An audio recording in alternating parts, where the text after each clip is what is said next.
régional, bonsoir. Vous êtes adjointe au maire de Foix, vous êtes en charge de la culture. Que de la culture. De la culture et des animations.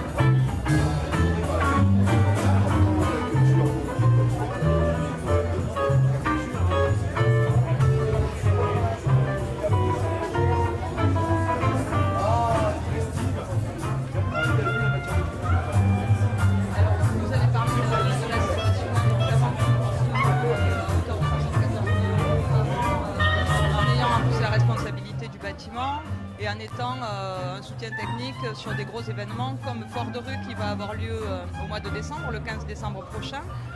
Et ensuite, nous avons tout le tissu associatif de la ville qui, bien sûr, anime la ville pendant la période estivale, mais pas seulement, qui participe aussi à la politique d'éducation artistique et culturelle que nous souhaitons mener dans les écoles, puisque nous avons décidé de casser un petit peu ces frontières qui existent entre certaines populations et la culture, et de prouver à certaines populations qu'elles peuvent accéder à la culture. Donc ça passe par l'éducation artistique et culturelle, et également implanter la culture dans les espaces publics, ce pourquoi nous aident les associations, comme on le voit aujourd'hui avec Jazz à Foix, et comme on le voit dans d'autres événements qui auront lieu pendant l'été. Alors, on a beaucoup d'associations culturelles à Foix. Je ne saurais pas dire le nombre parce que j'ai peur d'en oublier, mais il y en a vraiment beaucoup. Il y a beaucoup aussi d'associations sportives, mais c'est vrai qu'il y a une grande richesse de propositions. On va du cinéma à la jeunesse avec le PAGIP qui organise un gros festival qui commence à être reconnu en dehors du département, qui est Foire de Rue. On a une association patrimoniale, Foix Terre d'Histoire, qui va commencer son spectacle ce soir. On a du cinéma grâce à Résistance et grâce aussi à une autre association qui, elle, prête du matériel, fait travailler des jeunes en atelier. Donc il y a toute une vitalité. Nous avons l'association qui organise Ingénieuse Afrique et également l'association qui organise Tradestiu. Donc il y a quand même tous ces événements sont portés par des bénévoles et des associations. Et nous, notre rôle, c'est de les accompagner via des subventions et également une aide technique conséquente.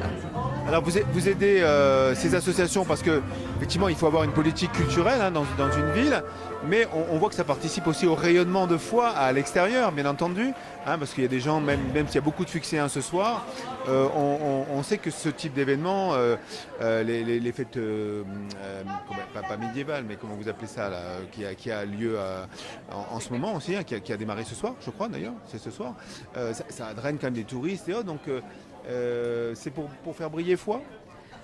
Pas pour faire briller Foix et écraser les autres, mais peut-être affirmer une identité culturelle de Foix qui s'est construite avec le temps, avec les élus qui nous ont précédés depuis les années 80, les élus qui ont d'abord eu l'audace de créer le centre culturel qui est ensuite devenu scène nationale. C'est quand même pas rien d'obtenir ce label dans une ville de 10 000 personnes. Ensuite, évidemment, il y a des gens qui ont eu l'audace de venir installer Résistance à Foix.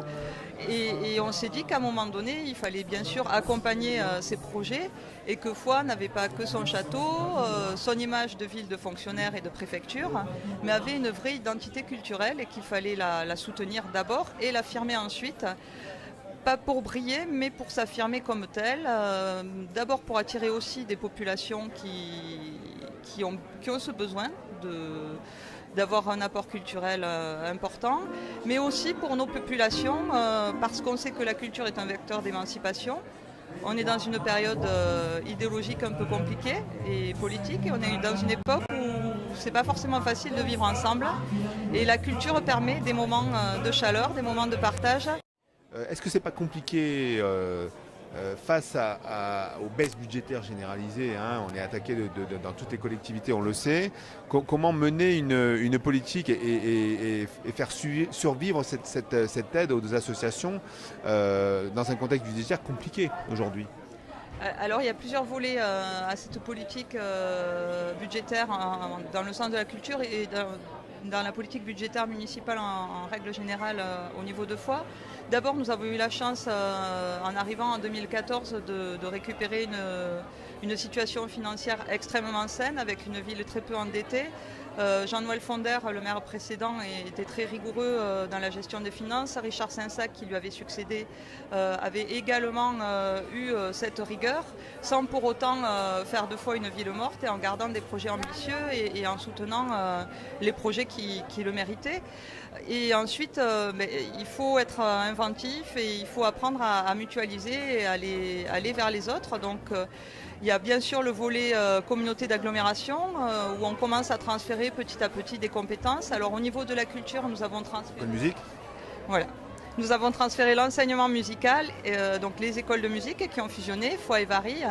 Et au niveau de la lecture publique, nous avons transféré les médiathèques, ce qui permet évidemment de pouvoir faire vivre mieux ces structures. En ce qui concerne les médiathèques, nous avons par exemple pu permettre la gratuité d'accès et la carte unique pour tous les gens du bassin de vie et même en dehors du bassin de vie, ce qui a créé pour la bibliothèque de Foix notamment de nouvelles adhésions et des accès à la lecture qui n'auraient pas eu lieu sans cette mutualisation et sans ce transfert à la communauté d'agglomération. Ensuite, il faut des rencontres. Donc, on a eu la chance d'être sollicité par la mairie de Tournefeuille et par Danielle Buis, qui est ancienne présidente du conseil régional en charge de la culture, et qui nous a proposé d'intégrer un réseau européen et d'obtenir des financements via un POCTEFA. Donc là, nous sommes dans un réseau qui s'appelle Route Singulière, qui nous permet d'enrichir notre politique culturelle et justement, ce que je disais tout à l'heure, de proposer de la culture de qualité et d'excellence au public fuxéen et aux touristes, mais en sortant des grandes institutions culturelles et en occupant les espaces publics et en confiant ces espaces publics aux artistes. Donc il a pris plusieurs formes, ce projet européen. Il y a un festival qui va avoir lieu les 25 et 26 août qui s'appelle Concert sur place, où nous aurons le plaisir d'accueillir Jean-Paul Raffitte et Nilda Fernandez. Donc c'est un festival franco-espagnol. Et ensuite, nous avons eu l'idée d'installer des œuvres pérennes dans la ville, puisque nous n'avions pas forcément de vraie présence d'art contemporain sur Foix. Et on avait du mal à sensibiliser les jeunes publics, les scolaires et même nos habitants, nos riverains. Et nous-mêmes, on était un peu frustrés d'aller dans des villes et de voir des artistes et des œuvres et de ne pas forcément en trouver ici. Et donc, on a décidé de faire dialoguer le beau patrimoine que nous avons, le centre ancien, le château, avec des œuvres contemporaines en demandant à des artistes d'intervenir. Donc il y a les bâtons de Sylvia Meschia sur le parc Bouichère qui ont déjà été installés. Et là nous sommes sur un projet très ambitieux qui a donc sollicité 2 artistes. Un premier artiste qui est un écrivain, Benoît Séverac, qui a écrit une nouvelle sur Foix, et une calligraphe plasticienne, Christelle Liop, qui va installer 7 œuvres pérennes qui vont faire un cheminement entre le château de Foix et le centre culturel. On voit qu'il y a plein de projets en dehors des festivals d'été qu'on connaît. Donc, est-ce qu'on peut parler de Foix ville culturelle? C'est un peu l'objectif? C'est bien sûr l'objectif de parler de Foix ville culturelle et de donner à Foix, d'affirmer l'identité culturelle de Foix, qui n'est pas qu'une ville patrimoniale et qu'une ville préfecture de fonctionnaires, mais qui est capable d'offrir une culture d'excellence, de qualité, comme dans les grandes villes. Nous avons la programmation de l'Estive qui le prouve, et nous avons aussi des artistes qui du coup sont intéressés par des interventions sur la ville de Foix. Et ces parcours nous permettront aussi de proposer un nouveau tourisme qu'on appelle aujourd'hui le tourisme culturel, et qui nous permet du coup de travailler aussi avec les partenaires comme le conseil départemental qui mène un gros travail sur le château, et d'essayer de créer une dynamique collective, parce que dans la période où on est, le collectif, c'est peut-être ce qui va nous sauver, puisque les collectivités sont un peu étranglées par les mesures du gouvernement, qui ne comprend pas ce que nous faisons sur le terrain et qui n'a pas cette proximité avec les habitants et cette proximité avec les besoins des habitants. C'est vrai que Paris est un peu loin de Foix. Paris est loin de Foix, mais les artistes se déplacent maintenant. Et il y a aussi des artistes en dehors de Paris qui sont de grande qualité, qui proposent d'abord de belles choses et qui sont aussi de belles rencontres. Et on essaie justement de faire aussi travailler nos artistes, de les faire voyager. Grâce au projet européen POCTEFA, nous proposons aussi parfois à nos expositions de voyager. Donc ça permet d'abord à Foix de voyager et aussi à nos artistes de travailler ailleurs. Et ça permet de valoriser notre territoire comme un lieu de créativité et de création. Parce que la culture est aussi une activité économique et une richesse pour le territoire, et ça on l'a trop longtemps oublié. Alors, comme vous l'avez compris, Pascal Canal est une passionnée, puisque ça fait au moins un quart d'heure qu'on parle de culture et de foi. Merci beaucoup Pascal. Merci à vous, bonne soirée et bon festival de jazz. Merci à tous.